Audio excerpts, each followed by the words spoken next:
G'day, it's fugitive Australian journalist Shane Dowling from the website and YouTube channel Kangaroo Court of Australia. Now, the National Anti-Corruption Commission a couple of weeks ago verbaled the inspector of the National Anti-Corruption Commission, who's conducting a corruption investigation into the National Anti-Corruption Commission.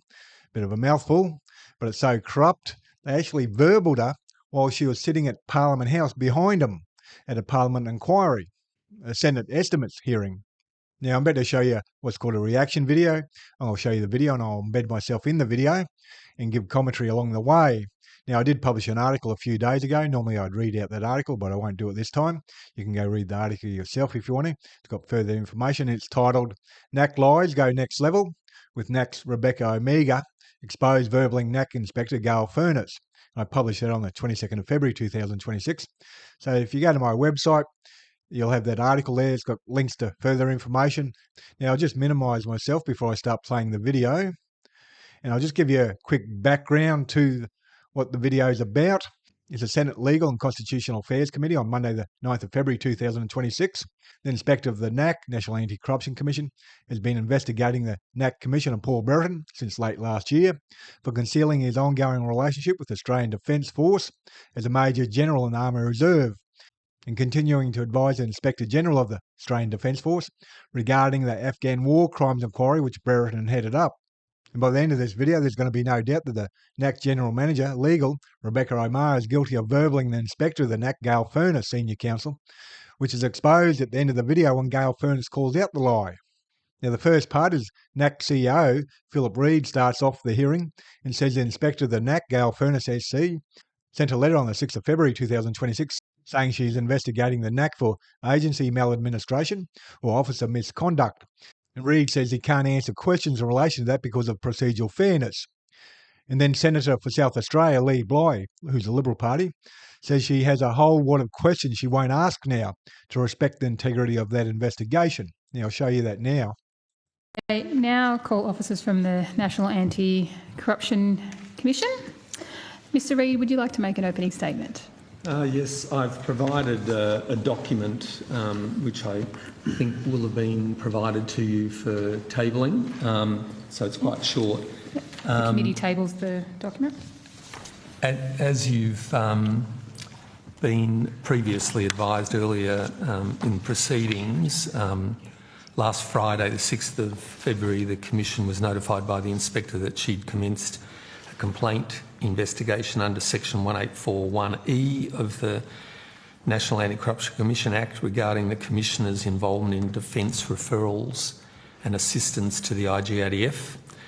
Whilst we've provided substantial amounts of documentation and information in response to the Inspector's preliminary inquiries, it's now at a point where it's a complaint investigation, and we will respond to the Inspector within the framework and the process of investigation which are mandated by the Act.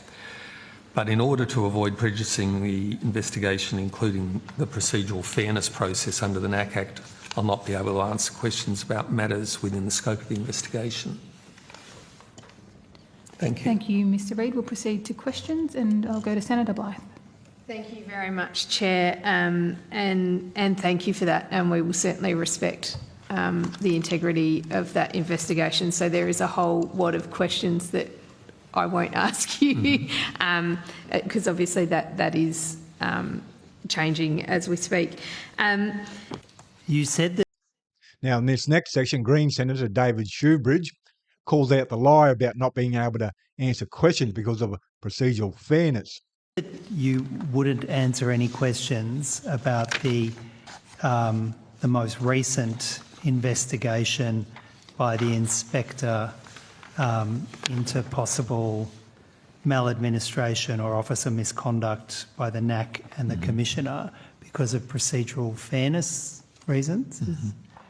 You said procedural fairness provisions in the Act. Yes, can you point to the procedural fairness provisions in the Act that would be breached by you disclosing to this committee? So I might turn to... Now, NACC CEO Philip Reid is about to palm off the question to NACC General Manager Legal Rebekah Omar, and you can see from the facial expression of Rebekah Omar. She's not happy about it because she knows she's going to have to lie like no tomorrow. And Philip Reed's palmed off the question to her because he doesn't want to have to sit there and lie like no tomorrow. My colleague Rebekah Omar for a bit more detail on that. Yes, certainly. Rebekah Omar, General Manager Legal, Senator. So in terms of the concern that we have about answering questions that are currently subject to the inspector's investigation, we're very conscious that we don't want to prejudice that investigation in any way. And so there's a couple of parts to that.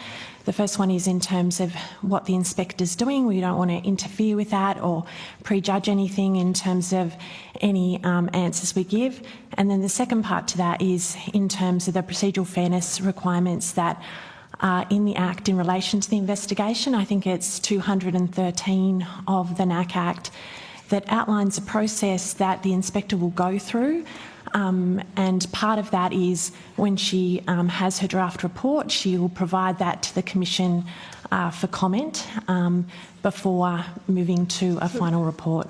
How do answering questions to this Parliamentary Oversight Committee in any way limit the Commission's role in assessing a draft report from the NACC Inspector? How would that limit the procedural fairness, whatever rights the Commissioner or Commission have in assessing a draft report from the Inspector? It's because that process is embedded in the Act whereby that's how the investigation proceeds, and the ability then for the Inspector to consider all the evidence and then to put that before the Commission to consider that as the full evidence that has been gathered and then to respond as part of that process rather than the questions taking place in a public forum and the issues being ventilated there. Well, I'm mystified as to how you say this will impact procedural fairness in a process being undertaken by the Inspector, who's already shown an incredible capacity to exercise her statutory powers with procedural fairness and care. How does answering questions about what's happening in this committee with its separate oversight role in any way negatively impact that procedural fairness? You just asserting that it does, I'm mystified about how you say it will negatively impact the rights.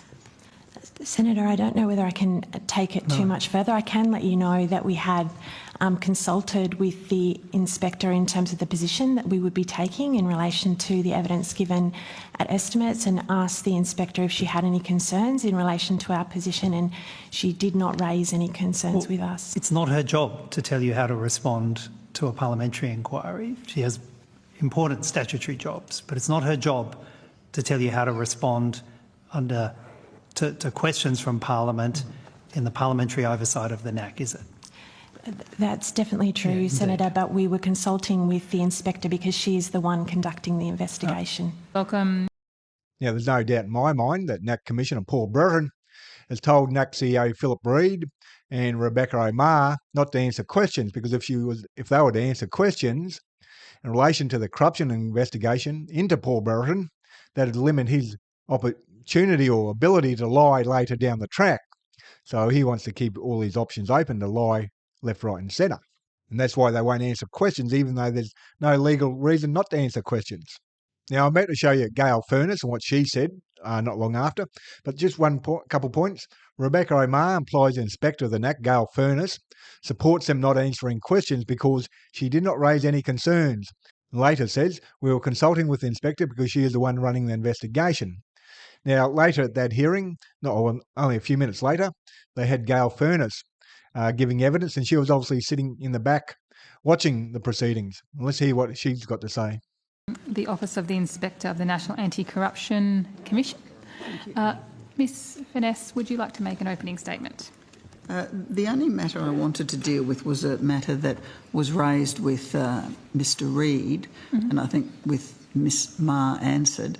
I received a letter this afternoon from the Commission indicating that they propose to take the approach of not answering questions in relation to my investigation, and I acknowledged and noted that. I certainly agree with the Senator that it's not my role whatsoever to tell the NACC what they should and shouldn't do in relation to this committee. So you heard Gail Furness rebut that lie, and I've got notes here and I'll read them out to you. Gail Furness calls out the lie. She says she was only sent an email from the National Anti-Corruption Commission that afternoon, a few hours before the hearing, telling her what the NACC was going to do, not answer questions. And she only acknowledged the email. She didn't give them advice at all. So the National Anti-Corruption Commission General Manager Legal, Rebekah Omar, has verbaled the Inspector of the National Anti-Corruption Commission, Gail Furness SE, to avoid answering questions in relation to a corruption investigation into the Commissioner of the NACC, Paul Burton. And Rebekah Omar should be charged with a criminal offence, attempting to pervert the course of justice, attempting to conceal a serious indictable offence, something along those lines. I think you can get 6 months jail for lying to a Parliament hearing, so maybe she should be charged under that. And the committee should have asked Rebekah Omar, did Paul Burton, the NACC Commissioner, direct you not to answer questions? Now, you can go to my website, Kangaroo Court of Australia, click on that article, got links to a lot further information. And I'm an independent journalist, and I'm 100% crowdfunded from viewers like yourself. And I've been running a campaign to make sure I can keep on doing the work I'm doing, and I'll read that out to you.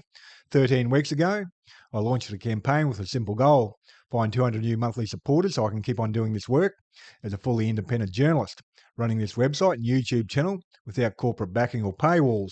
Since then, 125 wonderful people have stepped up and become monthly supporters. That's huge, thank you. We're now at 75 to go. If you've been enjoying the work and aren't yet supporting monthly, I'd be incredibly grateful if you'd consider joining them. Here's the situation. Like most independent journalists, I'm basically a one-person small business.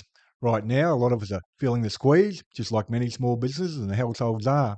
To stay afloat and keep bringing you the reporting I do, I need roughly 200 more people, well 75 now, chipping in whatever they can comfortably afford each month. Anything from $3 to $100 or whatever works for your budget makes a real difference. There's no lock-in, you can cancel or adjust at any time. If that feels doable right now, you can see all the donations options on the donations page, and there's a link for the donations page below this video on YouTube. Your support, whether it's a monthly donation or one-off donation or just sharing my work, is what helps keep independent voices like this one alive. And please do your bit and help shine a light on corruption and share this video on social media. And please hit the like and subscribe button and notification button. That way you get notified when I publish a new video. Thank you for your time and have a good day.